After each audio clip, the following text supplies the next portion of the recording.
তো আজকের প্ল্যানটা প্রথমে বুঝিয়ে দিই। প্রথমত নিফটিতে ডেলি টাইম ফ্রেমে সুন্দর একটা বুলিশনেস, মানে বুলিশনেস মানে কি, যে এইরকম সোজা এইরকম যেতে চাইছে মার্কেট। এই জায়গা থেকে একটা রিট্রেসমেন্ট নেওয়া উচিত ছিল, যাই হোক, তো রিট্রেসমেন্ট তো নিল না। একদম এই প্রাইস অ্যাকশানটা মানে সম্পূর্ণ বায়ার বা হচ্ছে বায়ারে রয়েছে, তো বুলিশ প্রাইস অ্যাকশান। এবারে ব্যাঙ্ক নিফটি যদি দেখি,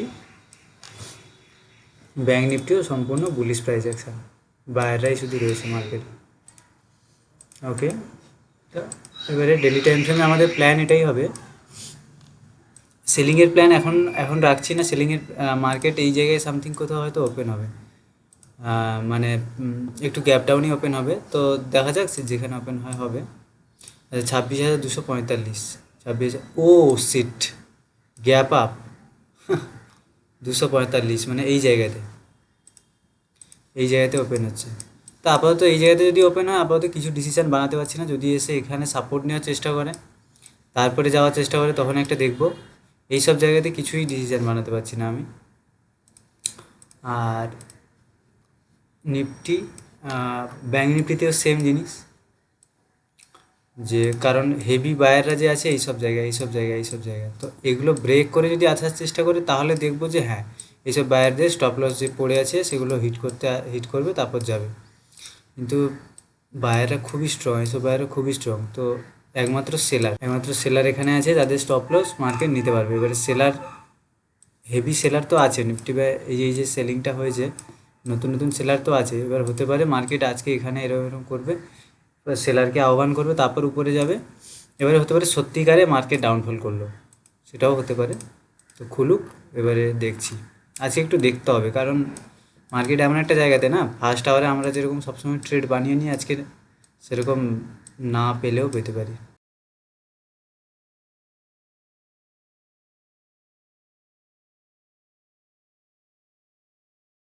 বিশ্বনাথবাবু, আপনার ফেসবুকে কালকে একটা মেসেজ দেখলাম, যে কী বলে, আমি ফেসবুক খুলতে সেই মেসেজ রিকোয়েস্টে দেখলাম আপনার একটা মেসেজ। আমি মার্কেটটা খুলে যাক, কেমন চলছে আমি একটু বলে আপনাকে কয়েকটা কথা বলছি, দাঁড়ান। 5 মিনিটের চার্ট দুটো পাশাপাশি লাগিয়ে নিই, ডান পাশে ব্যাঙ্ক নিফটি, বাম পাশে নিফটি, ঠিক আছে। নিফটির এটা কিন্তু রেড ক্যান্ডেল, এটা গ্লিচ হচ্ছে চার্টের। ট্রেডিং ভিউতে গেলে এটা নিফটির, এটা 1 মিনিটে যদি যাই, দেখুন রেড ক্যান্ডেল, বুঝছেন? ঠিক আছে, যেমনটা বলেছিলাম যে দেখবো এই পজিশানে কেমন রিয়েক্ট করে, তারপরে ডিসিশান নেব। ব্যাঙ্ক নিফটিতে তাও একটু ভাবা যায় যে হ্যাঁ, এখান থেকে একটু সেলিং সাইন দেখিয়ে তারপর উপরে যেতে পারে, কারণ নিচে যা আছে স্ট্রং বায়ার, এখানে সব সেলার, নতুন সেলারকে ডাকবে, তারপর উপরে যেতে পারে, এটা একটা হতে পারে। কিন্তু নিফটি পুরো আলাদাই চলছে, সে নিজের মতো এখান থেকে পালাবে বলছে আবার। হ্যাঁ, বিশ্বনাথবাবু, শুনতে পাচ্ছেন আমার কথা? স্যার শুনতে পাচ্ছি, এখন আমি একটু হেঁটে আসি তো, ঘুমানো হচ্ছে, আপনি বলুন। হ্যাঁ, মিউট করে নিন, আমি বলছি। আপনি ওই 3-4 দিন আগে মেসেজ করেছিলেন, আমি কালকে দেখলাম।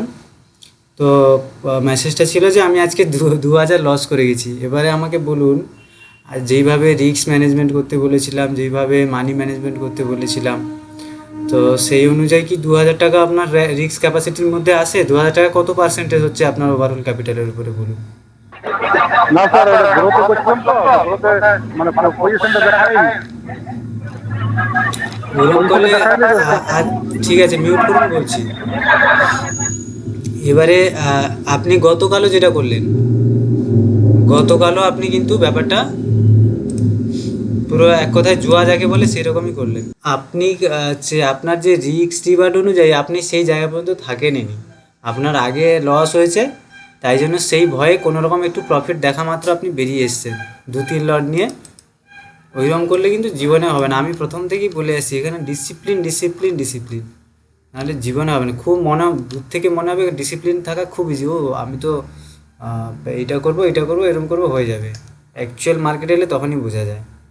ওই জন্য আমি বারবার বলেছি যে একটা হচ্ছে পেপার ট্রেডিংয়ে একটা ক্যাপিটাল নিয়ে, পেপার ট্রেডিং অ্যাপে ক্যাপিটাল হচ্ছে আমি দেখিয়ে দিয়েছি যে ওইখানে কীরকম করতে হবে। ফ্রন্ট পেজ অ্যাপটা ওইখানে নির্দিষ্ট একটা ক্যাপিটাল 50,000 1 লাখ নিয়ে সেই মতো রিস্ক ম্যানেজমেন্ট আমি করতে বলেছি। রিস্ক ম্যানেজমেন্ট কীভাবে করতে হবে A to Z বোঝানো আছে। সেইভাবে না করলে খুব দূর থেকে খুব ইজি মনে হবে ও আমি করে নেবো ওইরকম করতে করতে দেখবেন কখন লস হচ্ছে 50,000 1 লাখে গিয়ে দাঁড়িয়েছে ধরতে পারবেন না। ব্যাঙ্ক নিফটিতে এখান থেকে ভালোভাবে একটা আপসাইড প্ল্যানিং করা যায় ভালোভাবেই, ঠিক আছে, কিন্তু নিফটির যে বিহেভিয়ার না ওখানেই ভয় লাগছে। ব্যাঙ্ক নিফটিতে দেখি, এখানে আমি ট্রেড নিচ্ছি না, জাস্ট প্রিমিয়ামটা কেমন চলছে আমি ওটাই দেখছি। ব্যাঙ্ক নিফটিতে এখান থেকেই মার্কেট উঠবে, এখান থেকেই উঠবে, কিন্তু ব্যাপারটা নিফটির জন্য নিফটির বিহেভিয়ারটা যদি এর সঙ্গে মিলতো তাহলে ভাবতাম। আমাদের কাছে এখনও পর্যন্ত কোনো ট্রেড অপরচুনিটি নেই, ঠিক আছে। বাকি এটা চলতে থাকুক। 5 মিনিট ফ্রেম এখানে রাখলাম, আমি জাস্ট একটু আসছি।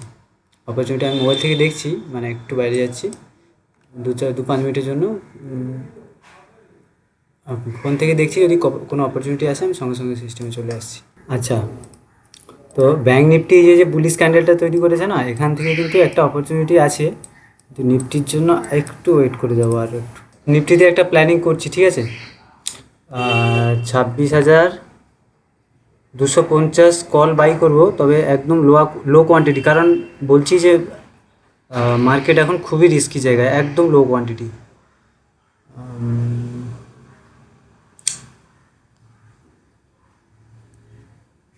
26,250 কল, ওকে। 143 টাকা 35 পয়সাতে আমার বাইং হয়েছে।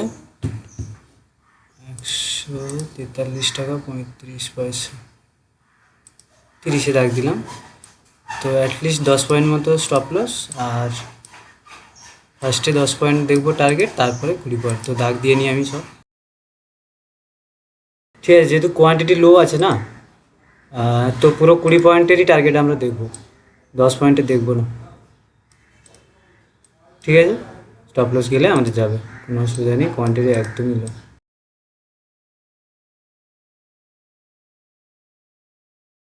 তো 1:1 আমরা কিন্তু পেরিয়ে গেছি। অ্যাকচুয়ালি 1:1 হওয়ার পরে ক্লোজ করে দেওয়াই উচিত ট্রেড এইসব মার্কেটে না।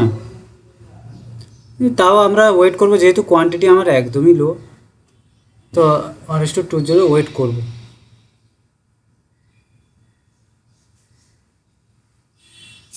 প্র্যাকটিক্যালি আমাদের টার্গেট চলে এসছে কিন্তু, ঠিক আছে।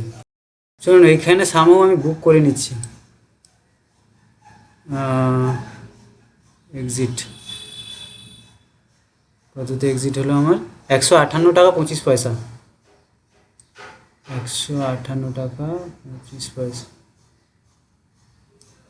কত পয়েন্ট? 15 পয়েন্ট মতো ক্যাপচার হয়েছে, ঠিক আছে, কারণ আর ওয়েট করবো না, এরকম এত চপি মার্কেট।